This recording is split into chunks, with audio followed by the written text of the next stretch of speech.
Assalamualaikum warahmatullahi wabarakatuh. Kali ini kita akan bahas tentang micin. Kemarin saya posting tentang apakah mie instan itu aman atau tidak. Terus dari sana saya dapat request untuk membahas tentang keamanan micin. Apa sih itu micin?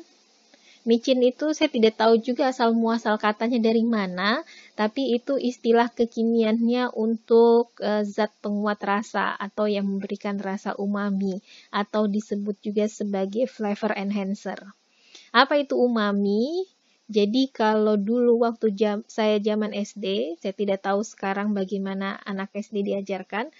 Dulu kami hanya diajarkan ada 4 rasa dasar, yaitu manis, asam, pahit, dan asin. Empat rasa dasar. Tapi sebenarnya rasa dasar itu ada 5. Nah, rasa yang kelima itu adalah umami atau rasa gurih kalau kita translatekan. Ini ditemukan oleh ilmuwan dari Jepang. Nah, rasa gurih ini muncul gara-gara si micin ini. Salah satunya adalah karena micin. Nah, micin itu utamanya adalah MSG atau monosodium glutamat atau mononatrium glutamat. Itu sama saja produknya. Tapi tidak hanya MSG, ada zat-zat lain juga yang bisa memberikan efek umami. Contohnya ini ribonukleotida inosin 5 monofosfat atau IMP, guanosin monofosfat atau GMP. Nah, biasanya IMP, GMP dan sebagainya itu ditambahkan bersama-sama dengan MSG sehingga menghasilkan rasa umami yang lebih nendang gitu ya. Nah, micin itu kita temukan di berbagai macam produk. Nah, micin itu sendiri ada yang bilang hanya di Ajinomoto atau Sasa, ada juga yang bilang di Royco, atau ada yang bilang Royco itu sama dengan Ajinomoto.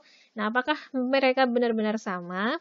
Jadi untuk Ajinomoto, Sasa, dan sebagainya yang bentuknya butiran-butiran putih seperti ini, itu dia hanya mengandung mononatrium glutamat atau hanya MSG saja yang dia miliki. Ini kalau dimakan rasanya tidak enak. Jadi tidak muncul rasa, karena dia ini sifatnya adalah menguatkan rasa. Nah, kalau si MSG-nya saja yang dimakan itu rasanya tidak gurih, tapi nanti ketika dia bercampur dengan makanan baru muncullah dia kuatkan rasa gurih yang ada di makanan tersebut. Nah, terus kalau Royco, bedanya Royco Masako gitu ya.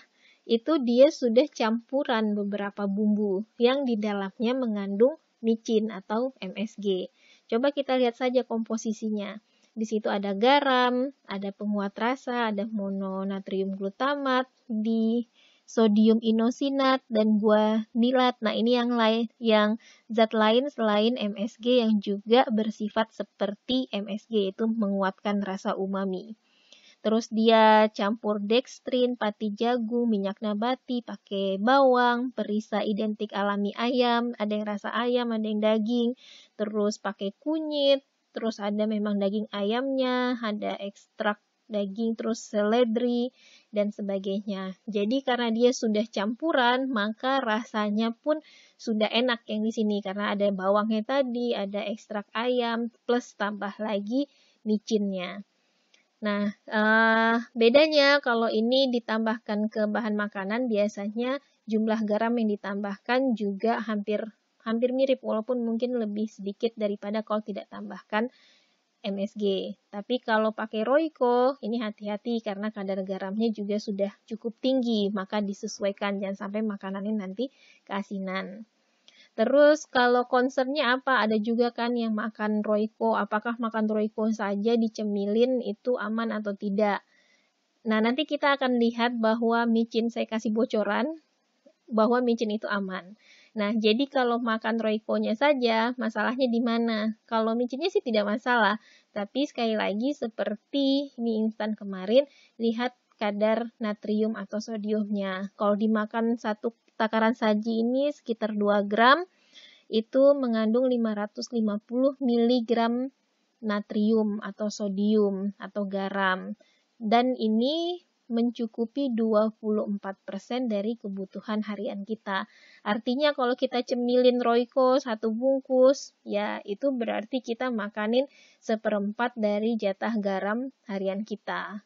Tinggal 3/4-nya yang bisa dipenuhi dari makanan yang lain. Nah, kalau berlebih, nah itu ada efek mungkin hipertensi dan sebagainya. Nah, untuk micin sendiri, kita bahas ya, walaupun micin itu ada banyak macamnya, tapi karena utamanya adalah MSG, yang presentasi sekarang kita fokus ke MSG. Nah, MSG monosodium glutamat. Sodium itu bahasa Inggrisnya dari natrium, dan natrium ini ada di garam dapur. Garam dapur, kalau masih ingat rumus kimianya adalah NaCl. NaCl atau garam dapur, monosodium glutamat, dia juga mengandung natrium. Selain sodium, dia mengandung glutamat. Glutamat itu apa? Glutamat itu adalah asam amino, non-esensial. Apa itu asam amino? Adalah unit terkecil dalam pembentuk protein. Protein dibutuhkan tubuh? Iya. Asam amino dibutuhkan tubuh? Iya. Dan dia tapi dia di sini non-esensial. Apa yang dimaksud dengan non-esensial? Adalah zat-zat gizi yang kita tidak terlalu butuh dari sumber makanan, karena kita bisa buat sendiri di dalam tubuh. Jadi kalaupun kita tidak makan makanan yang mengandung glutamat, it's okay, karena tubuh kita bisa buat sendiri. Nah, jadi itu tadi. MSG terbuat dari sodium, yang itu bahannya sering sekali kita jumpai dan sering kita konsumsi karena kita pasti makan dengan menambahkan garam. Terus dia juga mengandung glutamat, yaitu merupakan asam amino yang ada di banyak protein. Nah, jadi ini barang yang sebenarnya bukan zat kimia yang aneh atau berbahaya gitu, karena kita sering konsumsi, tapi kalau diberi nama micin seolah-olah bisa menyebabkan kebodohan gitu ya, menumpuk di otak dan sebagainya. Nah, ini tabel saya ambil dari satu papernya judulnya saya taruh nanti di belakang, adalah beberapa makanan dengan konsentrasi dia memberikan berapa banyak sih glutamatnya di dalam makanan tersebut. Ini bukan ditambahkan dari luar, memang secara alaminya. Misalnya ikan, ada ikan salmon, ikan cod, ini dia memang mengandung glutamat, asam glutamat, sebanyak kalau ikan salmon misalnya 36 mg per 100 gram. Terus, apa lagi yang tinggi nih? Tomat. Nah, tomat ini memang dia mengandung secara alami banyak asam glutamat. Makanya kalau kita masak, biasanya ada, kalau yang anti micin itu biasanya dia tidak masak pakai micin pun sudah enak. Ya memang karena kita bisa mendapatkan micin itu dari tomat. Biasanya kan kita kayak masak, kita kasih tomat supaya tambah gurih, supaya tambah enak. Ya itu tadi, karena si micin alaminya ada di tomat. Jadi sekali lagi MSG itu bukan suatu bahan yang asing bagi tubuh kita. Nah, bagaimana sih si glutamat itu ketika dicerna, asam glutamat? Nah, selama proses penyerapan di usus, itu asam glutamat diubah menjadi sebagian besar menjadi alanin, bentuk asam amino yang lain. Jadi kalau dilihat di laboratorium setelah dikonsumsi MSG, itu di dalam darah jarang sekali ada asam glutamat yang terdeteksi. Karena pada saat proses penyerapan di usus, itu terjadi reaksi kimia di dalam tubuh kita yang mengubah asam glutamat menjadi alanin. Nah, alanin itu juga asam amino pembentuk protein, inilah yang diedarkan ke seluruh tubuh melalui aliran darah. Jadi sedikit sekali glutamat yang diserap langsung tanpa diubah. Nah, apalagi sedangkan dia melewati usus saja sudah tidak banyak yang glutamatnya gitu ya. Bagaimana caranya glutamat itu bisa tertumpuk di otak sampai membuat kebodohan? Itu tidak masuk akal. Jadi memang ada eksperimen yang memperlihatkan bahwa terdapat glutamat di dalam darah, tapi itu hanya ketika asupannya terlalu tinggi. Ini biasanya tidak terjadi secara alami dari makanan. Jadi ini saya kutip satu kalimat dalam satu paper Dia bilang bahwa kalau si glutamat yang terdeteksi di dalam darah itu ketika dikonsumsi lebih dari 30 mg per kilogram berat badan. Berapa sih? Kalau misalnya berat badannya 60 kilo, artinya kalau kita kalikan 30 mg berarti sekitar 1800 mg atau 1,8 kilo. Siapa coba ya makan MSG 1,8 kilo dalam satu hari?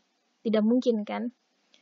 Menurut hasil penelitian, itu rata-rata konsumsi harian orang Asia untuk MSG itu sekitar 4 gram per hari. Jauh sekali dari 1,8 kilogram. Jadi, sedikit sekali atau bahkan tidak ada glutamat glutamat bebas yang masuk ke aliran darah kita karena proses pencernaan kita mengubah asam glutamat menjadi alanin. Terus, micin numpuk di otak. Kan banyak yang bilang ya generasi micin ini membodohkan dan segala macam. Jadi asam glutamat itu sebenarnya adalah salah satu asam amino yang dibutuhkan oleh otak. Dan di otak sendiri itu mensintetis asam glutamat. Jadi otak kita memproduksi asam glutamatnya sendiri. Nah, memang di otak membutuhkan asam glutamat dan dia membuat sendiri. Jadi bukan asam glutamat yang dari makanan atau dari sumber luar yang di otak. Jadi tidak ada asam glutamat dari luar yang masuk ke otak. Karena asam glutamat ini tidak bisa crossing. Jadi ada batasan antara darah dengan otak. Nah, batasan ini si glutamat itu tidak bisa dia pindah melewati batasan tersebut. Blood-brain barrier, dia tidak bisa lewat. Jadi glutamat yang ada di otak itu adalah glutamat yang diproduksi sendiri oleh otak. Nah, jadi pertama pada saat kita cerna tadi di usus, asam glutamat itu diubah menjadi alanin. Memang secara alami begitulah mekanisme dari pencernaan kita. Nah, jadi tidak ada asam glutamat yang masuk ke dalam aliran darah. Terus kedua, sudahlah tidak ada.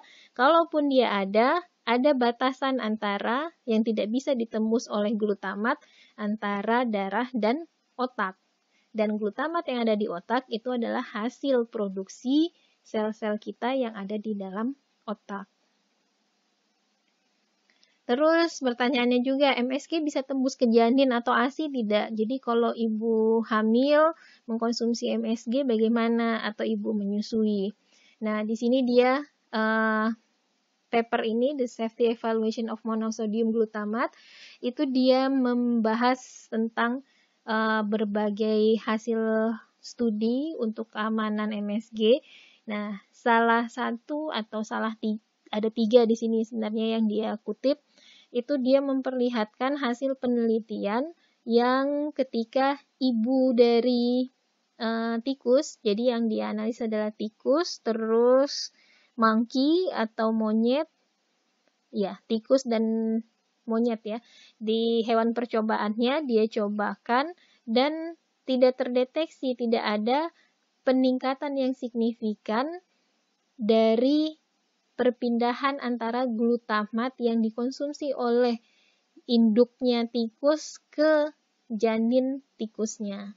Terus juga tidak ada peningkatan yang signifikan dari asam glutamat yang dikonsumsi oleh induk tikus dan monyet terhadap ASI yang diproduksi. Jadi ini tidak terbukti secara ilmiah bahwa mengkonsumsi MSG itu bisa mengganggu janin maupun membuat ASI menjadi banyak micinnya misalnya ya. Terus bagaimana? Ada yang bilang alergi terhadap MSG. Jadi belum ada studi yang membuktikan bahwa memang ada orang yang alergi. Jadi ada banyak sekali kalau dilihat di Google Scholar atau Google Cendekia itu beberapa studi tentang orang yang sensitif atau alergi terhadap MSG. Tapi banyak kesimpulannya, jadi misalnya mereka melakukan analisis ada dua kelompok ya. Satu dikasih MSG, memang betul-betul dikasih MSG, tapi dibilang di situ tidak ada MSG-nya. Terus ada juga kelompok yang dikasih air doang, tidak ada MSG-nya, tapi dikasih tahu bahwa itu mengandung MSG. Nah, terus orang yang katanya dia ngaku kalau dia alergi terhadap MSG, dikasih cairan yang sebenarnya ada MSG-nya, tapi dibilang tidak ada, dan dia tidak menunjukkan tanda-tanda misalnya pusing atau agak sesak napas setelah makan MSG.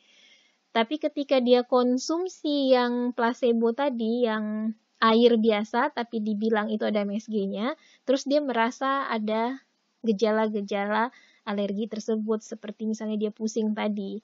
Jadi lebih ke psikologis si konsumennya. Walaupun ada yang membuktikan, satu studi yang membuktikan adanya respon terhadap MSG simptom kompleks atau dia merasa alergi terhadap MSG, tapi ketika diberikan dalam jumlah yang cukup banyak tanpa makanan.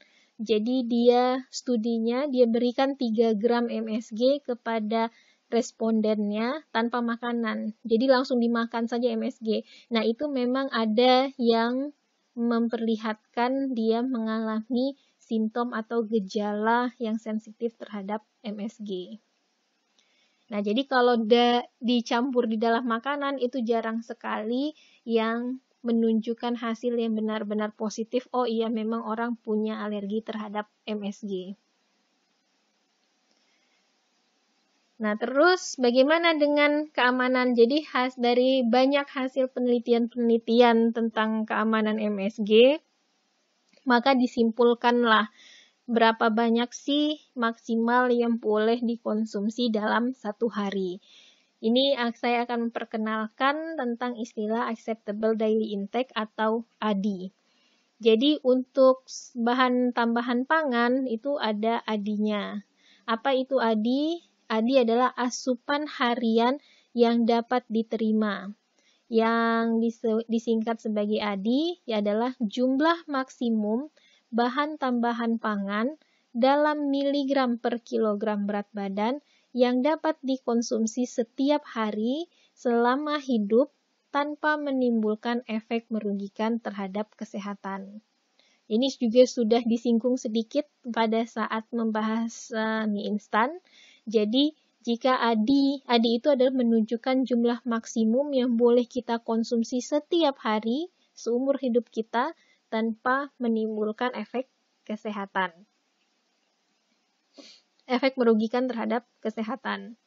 Nah, untuk bahan-bahan yang dianggap aman atau toksisitasnya rendah, maka ADI-nya tidak dinyatakan atau ADI not specified. Dan MSG termasuk ke dalamnya. Apalagi yang lain, gula, garam, itu ADI tidak dinyatakan. Adalah istilah yang digunakan untuk bahan tambahan pangan yang mempunyai toksisitas sangat rendah. Jadi dia sangat aman sehingga tidak perlu dinyatakan dalam angka. Dianggap tidak ada batas maksimumnya. Jadi digunakan sesuai dengan cara menyiapkan makanan yang baik. Nah, ini artinya Indonesia di sini pakai ini ya, peraturan Kepala BPOM RI nomor 23 tahun 2013 tentang batas maksimum penggunaan bahan tambahan pangan penguat rasa. Jadi MSG dan penguat rasa lainnya yang termasuk dalam peraturan ini semuanya ADI-nya tidak dinyatakan. Tidak hanya di Indonesia, di Amerika, di Eropa, semua standar-standar seperti standar Badan POM ini menyatakan bahwa MSG-nya, ADI untuk MSG adalah tidak dinyatakan atau not specified. Meskipun demikian, ada memang catatan rekomendasi dari JECFA. Apa itu JECFA? Itu adalah kumpulan dari, jadi join antara FAO dan WHO, para ilmuwan yang bergerak di bidang bahan tambahan pangan. Nah, secara umum apa rekomendasinya? Secara umum bahan tambahan pangan tidak direkomendasikan untuk ditambahkan ke makanan formula bayi untuk umur 12 minggu ke bawah. Jadi dibilang, loh kok ADI-nya tidak dinyatakan tapi tidak boleh untuk makanan bayi, berarti jadi bahaya dong gitu. Tidak, tapi rekomendasi JIKVA adalah memang untuk makanan formula bayi itu tidak boleh ada BTP-nya atau tidak boleh ada bahan tambahan pangan. Tidak hanya MSG, tapi bahan tambahan pangan yang lain pun tidak boleh. Misalnya pewarna, pengawet, dan seterusnya. Nah, itu tadi. Jadi MSG aman ya. Sisi positifnya ada tidak MSG? Sisi positifnya ada ya. Semua itu pasti ada positif, ada negatif. Sisi positifnya yaitu meningkatkan nafsu makan. Ini bisa positif terutama untuk lansia. Jadi lansia itu biasanya nafsu makannya berkurang.